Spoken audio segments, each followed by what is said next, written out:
Bruce ojize bunonda kushwera azati nchine mbuzo adati konga kobe uliano ye wanangu ye ngokushwera tichikweta alisa chindi chona ninge myaka nguni cheta alisa majezi mbwenu wabo ina majezi naza kwebuzo bibiri warika ninye nakole cyo shwere atokukiranga dadu wagambaje katoda wa jendo mishorgo mushana tandika mbuzo le kunta kugaruka umuseke otwayi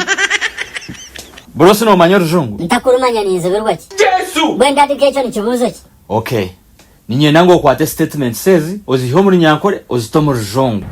wale wazika ninye nakole cyo shwere manyate dade zicha ono gamba bingi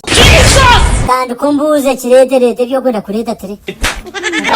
mama house garo na yenda sente kawedde mudda house garo needs her money omugezi dala akonako katoda wa Erkan Bruce kawabihan okay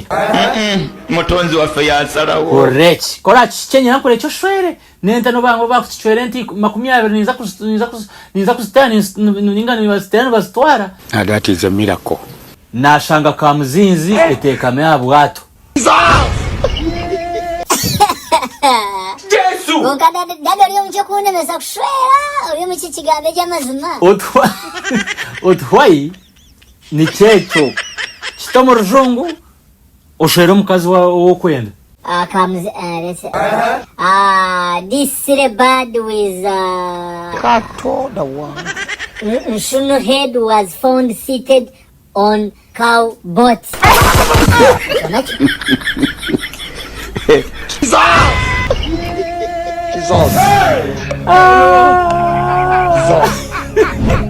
omugezi dala